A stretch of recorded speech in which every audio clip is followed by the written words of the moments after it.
Hello, Luminary. Welcome back to another episode of Star Powered. And this time we have the brilliant and wonderful Amina AlTai. Amina is an executive coach and leadership trainer, a proud immigrant and chronic illness advocate, a leading coach to notable leaders, executives, and founders. And the thing is, we met in New York just a month ago. And as soon as I met Amina and heard her talk about her book, I was like, I need to meet you. I need to talk to you. I need to have you on my podcast because my listeners are going to love your book, The Ambition Trap. Welcome, Amina. Oh my gosh, thank you so much. And I do feel like we really are kindred spirits because I said something on stage and then you immediately came up to me afterwards and were like, "Are you a Scorpio?" And I was like, "How did you know?" Well, I remember that conversation because like I beelined it up to you, right? There's people that I know that I just have to meet. And I was like, what are your Scorpio placements? How did you know? And I hear the way that people talk and the thing that you said when you were up on the panel talking about your book is like, I lead with the shadow. And I was like, that's my kind of person. I know I preface this sometimes in sales calls. I'm like, "Hey, listen, if you don't want to do the shadow work, I'm probably not the coach for you because I believe we have to clear out the muck before we can get to the good stuff, you know?" So much muck, so much muck. Well, I when I was reading your book and just like hearing you talk, there was so many parallels to how I teach astrology because, astrology, the way that you talk about, I really definitely want to talk about the ambition part, the painful ambition and the purposeful ambition. Mhm. But where I feel our work really connects is that our gifts, our strengths come from the challenges, come from that mud that you talk about. Yeah. Can you share a little bit more about how you see that? Yeah, so I really believe no mud, no lotus, just because I've lived that in my life. And so my origin story, and I opened the book telling this story. I started my career in marketing and brand management, and I'm the child of immigrants and was told, like, just work really hard, don't make waves. And if you do that, you'll get where you want to go. And so, very early on, I was just really hardworking and I was, working these, 60, 70-hour weeks. And I started to get sick.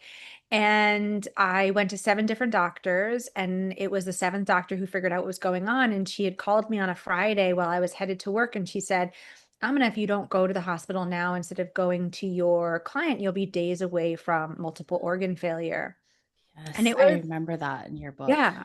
And it's such a heavy call to get when I was, 27, 28. I was very young, right? To get a call like that to hear if you don't change your ways, you're probably going to exit the planet a little early.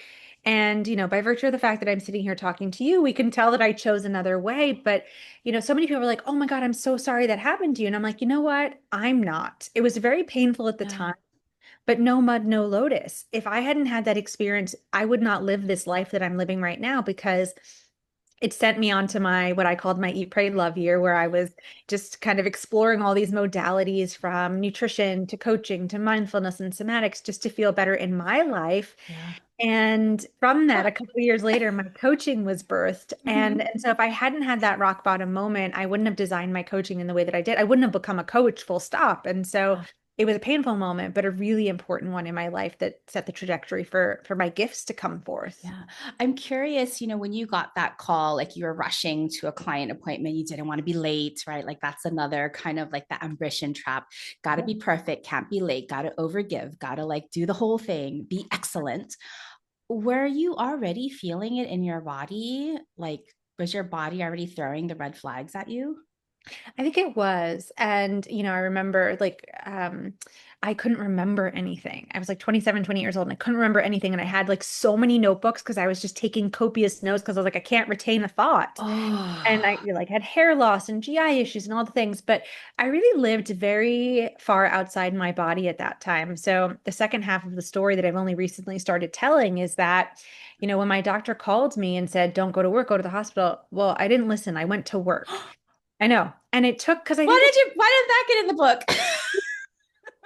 didn't have time. A lot had to be cut out. But it just took so long for that message to land in my body because I lived so far outside of it. So I think a couple of hours into the day, I was like, oh, maybe I should go to the hospital. Maybe something really is wrong. But, I think it's so important to tell that part because I think a lot of us are really dissociated to get through the day and through the pain. And, it just took me a minute to realize like, oh, something really is up and to actually listen to myself and to pay attention to my body and the signals. Yeah.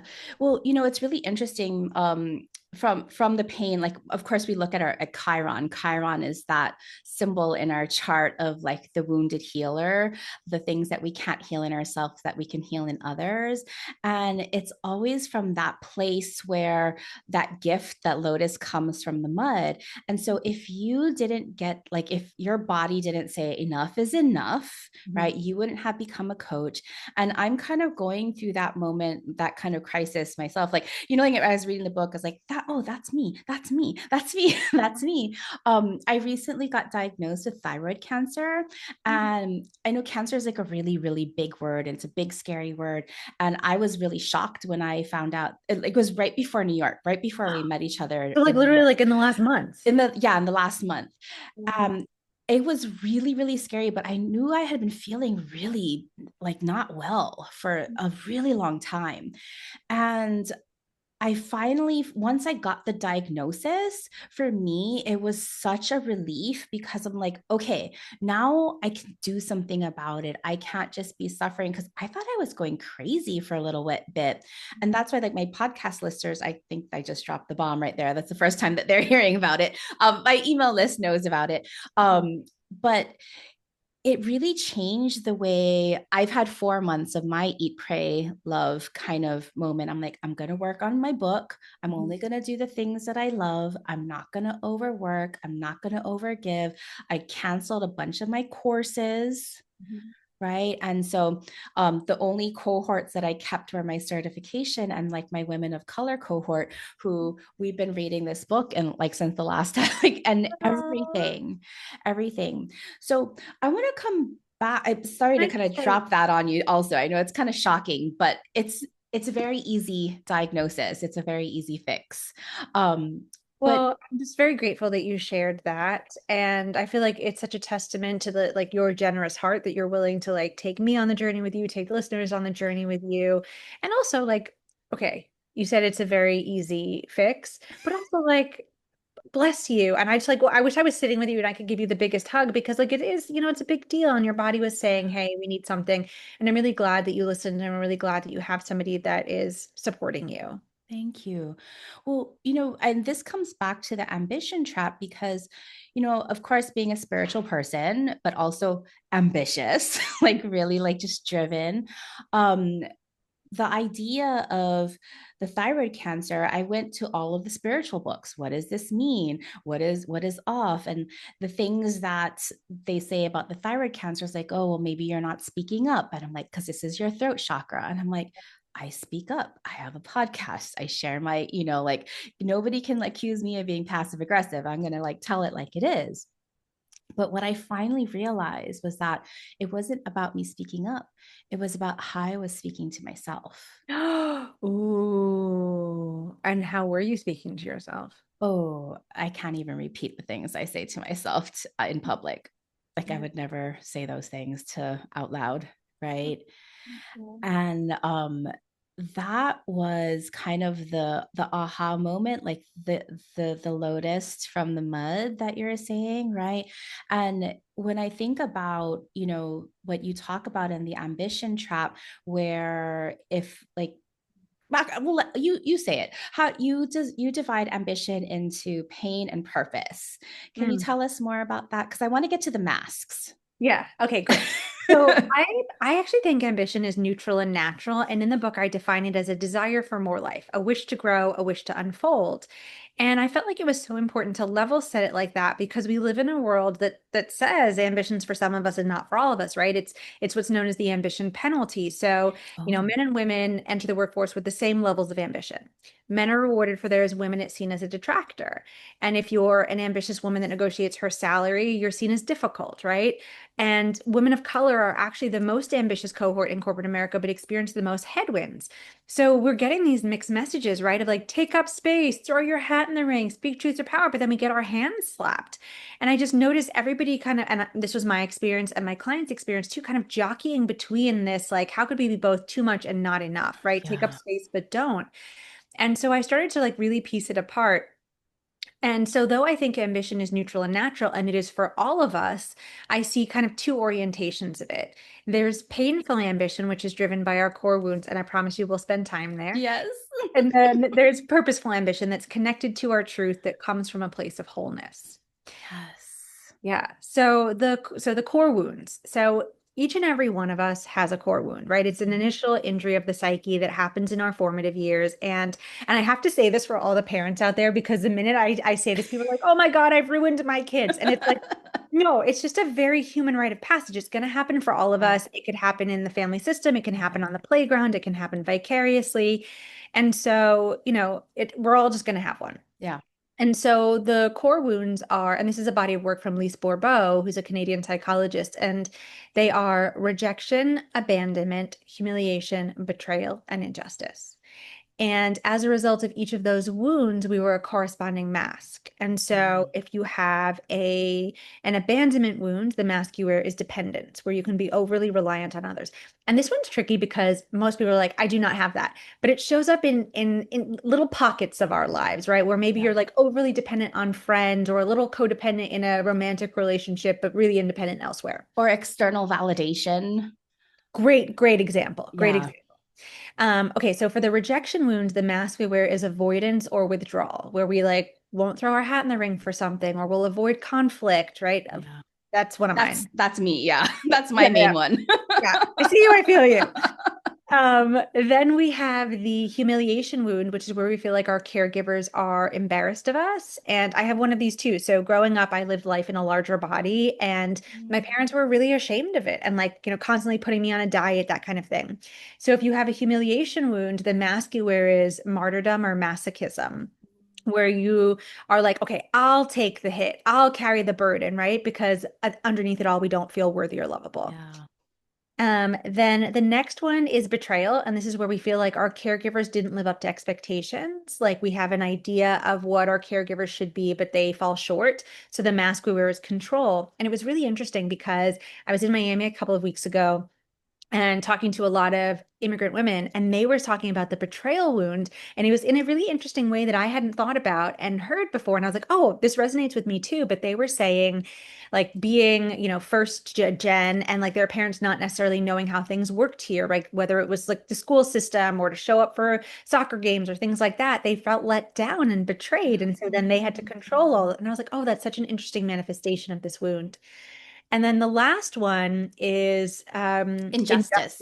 Yes, yeah. Injustice is when we feel like our individuality in childhood is restrained in whatever way that takes shape, right? And so the mask we wear is rigidity or perfectionism, where we feel like we have this intolerance of living in an imperfect world. I bump up against this one a lot all the time in therapy. I'm always like, well, what do you mean the world isn't fair? That's not right. Like, I go through control, a little bit of rigidity, lots of avoidance, and some dependence when it comes to like the need for external validation, that was a right? great example. That was a great Yeah. example. Yeah. Well, we've been taking these examples. So, I work with a lot of women. Obviously, I work with a lot of LGBTQIA. I work with a lot of people of color. And so we run into so many of these different obstacles, societal, collective, cultural, and all these things. And so we've been taking this apart in your framework and then adding on top of the astrology, because the astrology, looking, like I said, Chiron, looking at Saturn, looking at South Node, looking at all of these pieces, we can get to that deep wound, but we can also see it's like, okay, well, rigidity, like you're going to have a really clear vision that Mhm. you want to like put Cool. through, right? I'm Uh, obsessed with this overlay. This is like I need to come to one of your oh, classes. I yeah. need to sit in on this. I want to be a fly on the wall. This is fascinating. Well, like I was just marking things through the book because, like, each chapter is like, oh, yeah, this is about the moon sign. Oh, your zone of genius and your purpose. This is about the sun and Jupiter and the North Node. all of the things, right? Isn't it cool how we're kind of all saying the same thing, just in different ways? I mean, because the collective needs it. We're tapped right in. Right. And so your chart to me is just so beautiful. So I know we talked about all of your Scorpio placements. Yes, you have your Sun, Saturn, Mercury, and Pluto. But like what's so important about the Scorpios, and you actually I use Placidus, the way that I read charts. So it's a quadrant style chart if for the listeners. But you have two, and you also have your South Node in Scorpio. So like you have so much Scorpio, and you're like, let's go deep. Let's look at all the parts that you want to hide, all the parts that you're ashamed about. But like, this is the place of like your true power. And all of the Scorpio is at the top of your chart. And so it shines so bright. It's like this beacon of everything.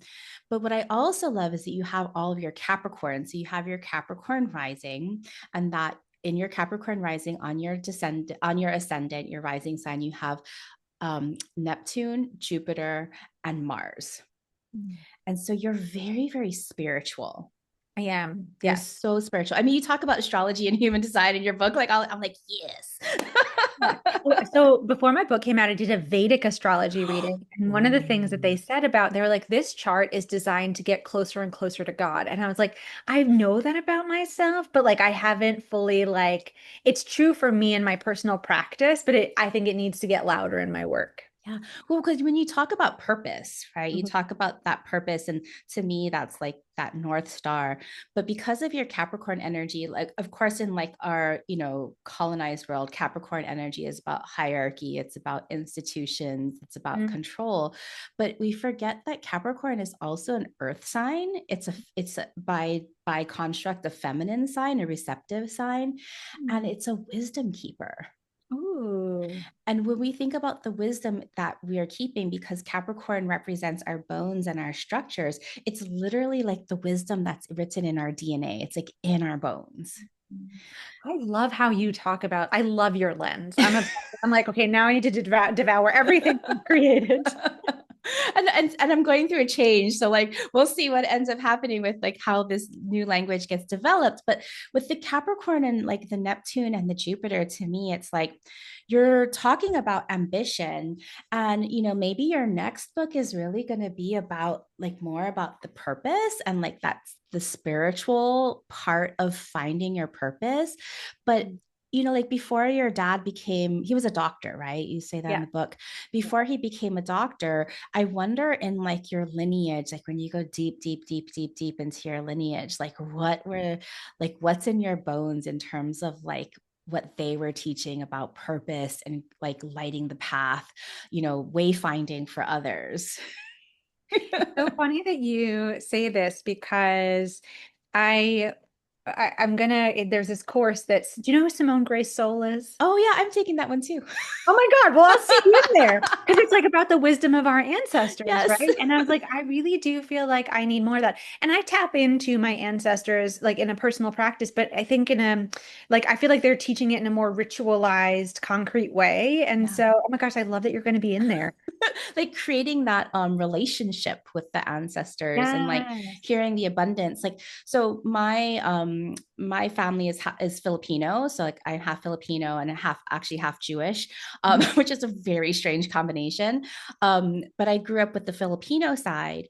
And in the Filipino tradition there wasn't too much like money, right? Like, so like money is like this very interesting construct, because like money wasn't ever like the end goal, but Mm. we always had so much abundance in our Yeah. family, like food, right? Like there was always so Joy. much food and Yeah. joy and Connection. laughter and all of those things. And so I'm curious how that turns out. But I had a question about the book, because you work with a lot of corporate clients, Yes. right?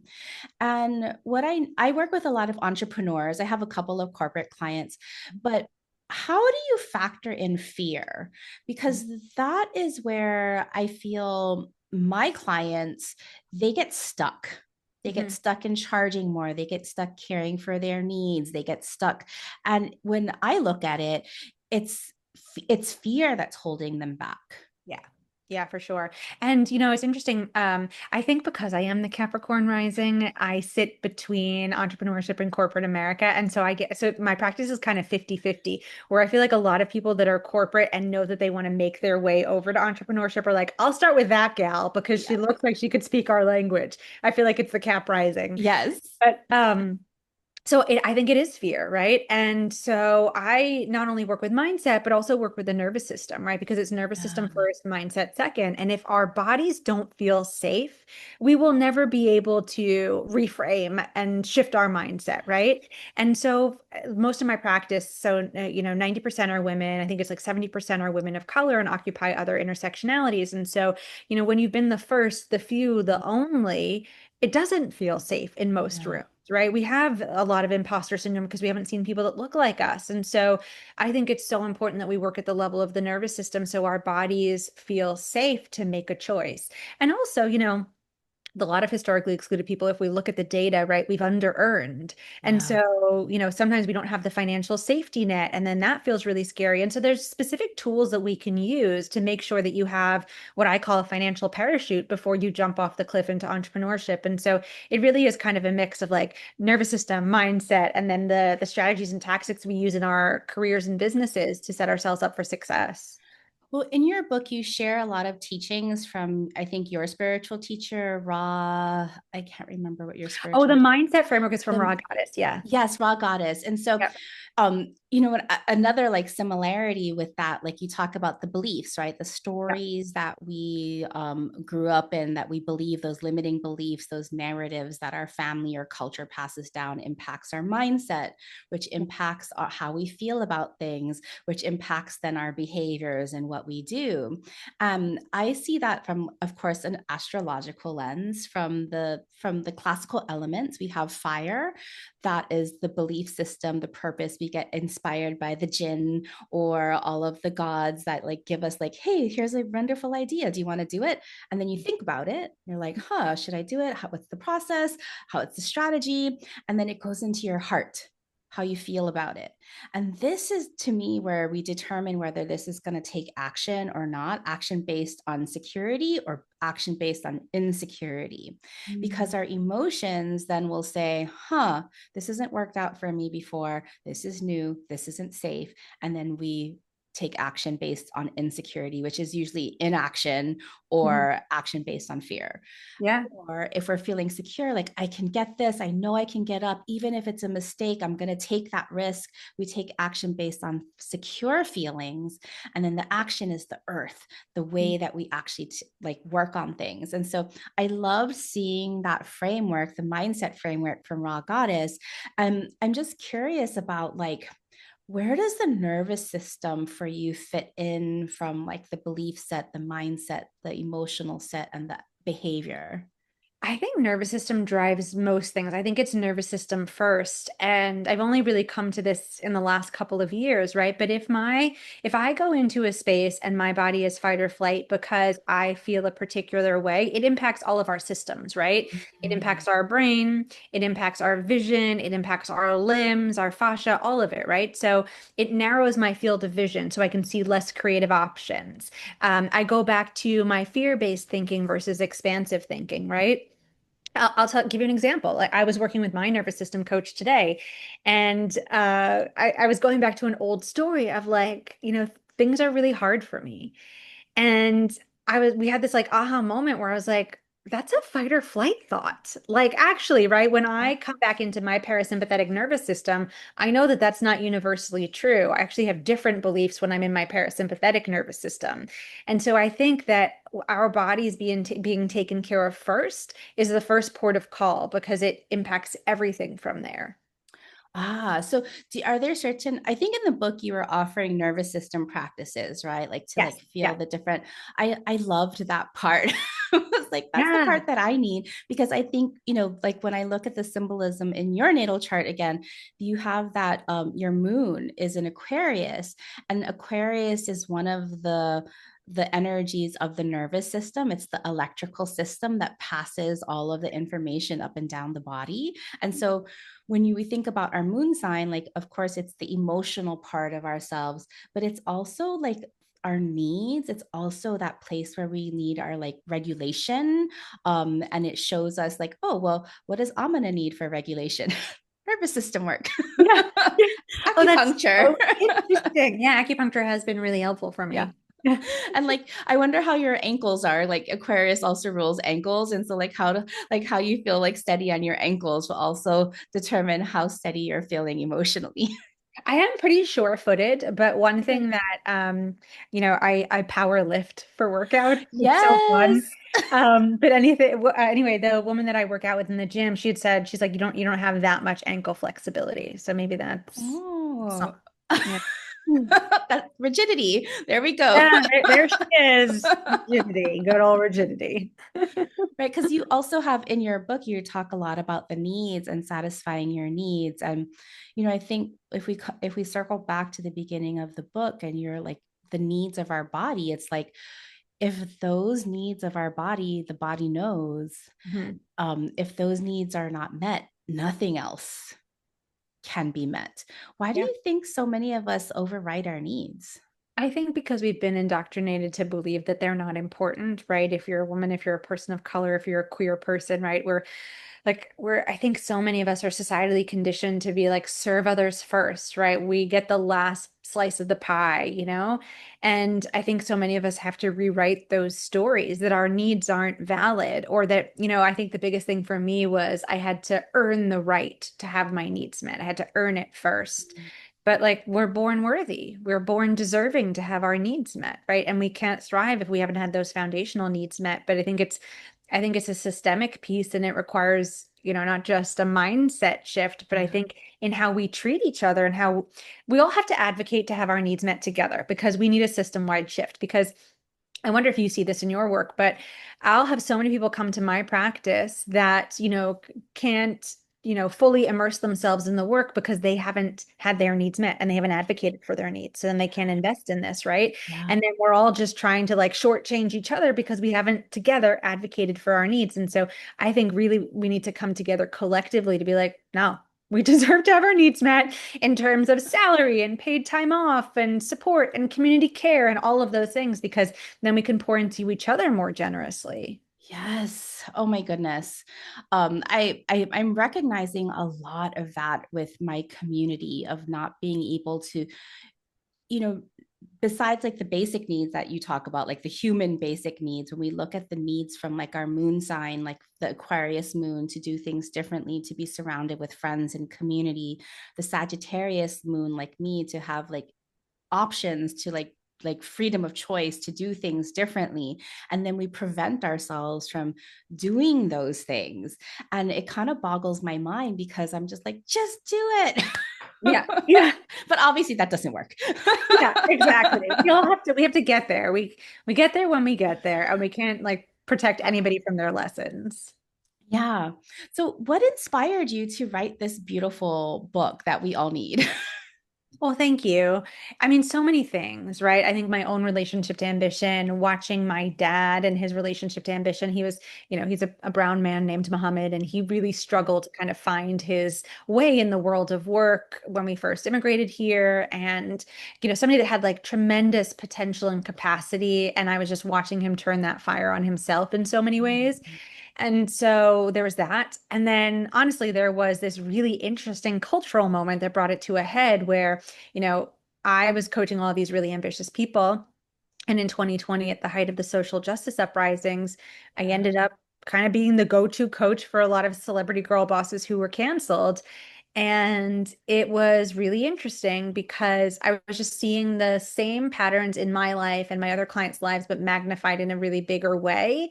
And it just cemented this framework. And then I was teaching it. And a couple of years later, a client was like, okay, this is amazing. Like, this needs to be a book. Yeah. One of my friends just became an agent. Are you interested? And I was like, yeah, I guess I am. And then the rest is history, as they say. And you got like Maria Shriver to like write an introduction, Okay, Rachel I have to Rogers.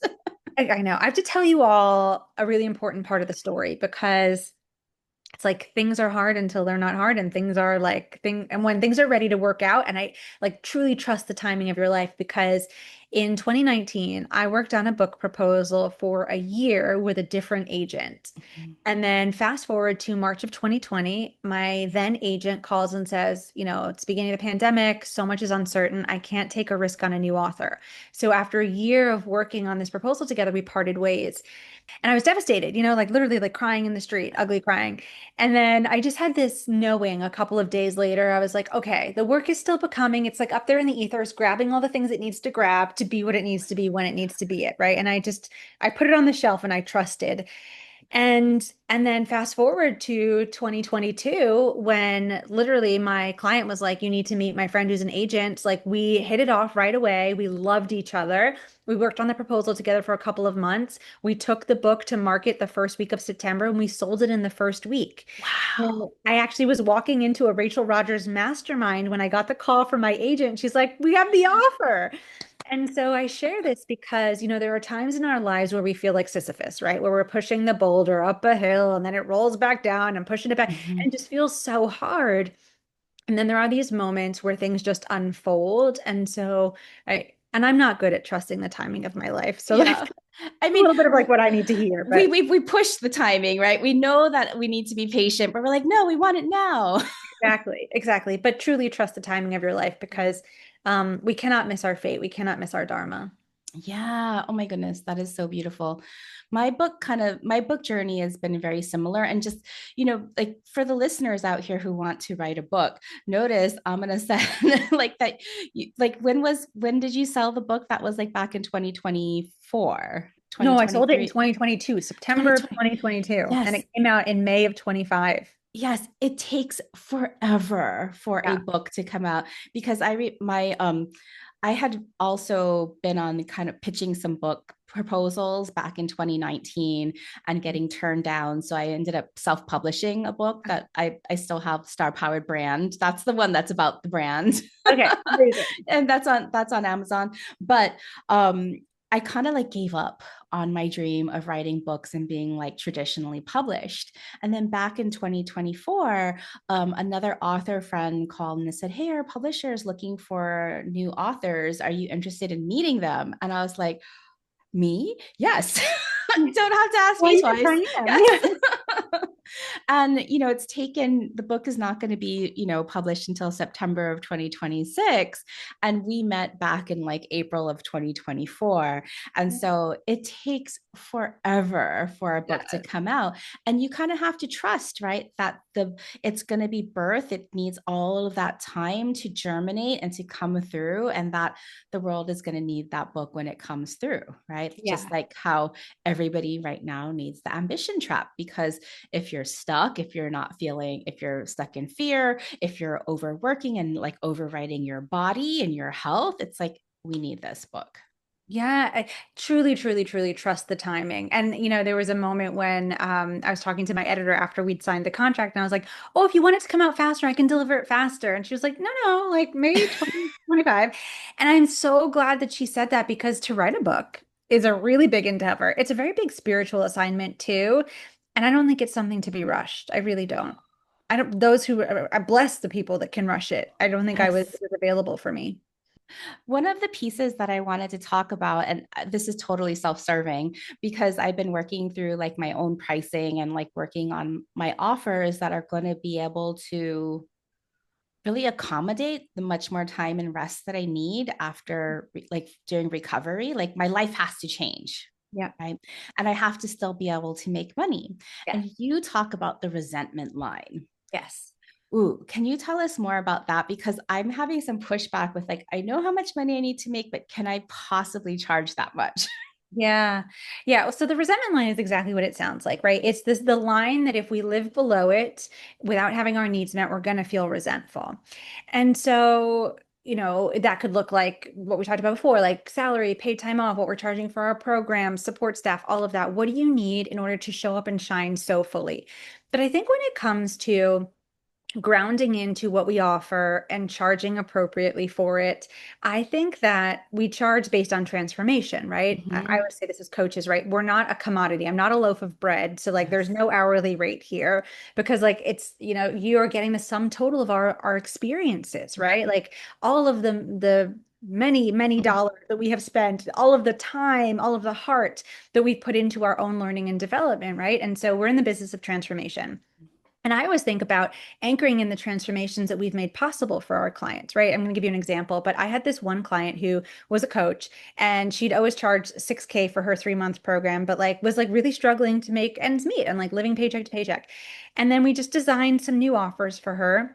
And in a 3 month program with me, she went from struggling with her 6K offer to selling not one, but two 7-figure corporate contracts. And so it's like we have to, I think, as practitioners, we have to make a list, right? Let's Yeah. make a list of the places where you've like knocked it out of the park in supporting transformation of your clients. And listen, we're not taking credit for the work that they've done, right? We Yeah. show up with half the gifts, they show up with half the gifts. But Yeah.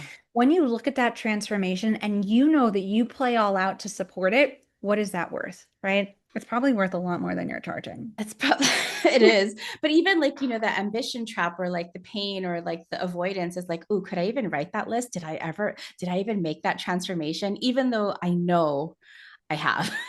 Like Yeah.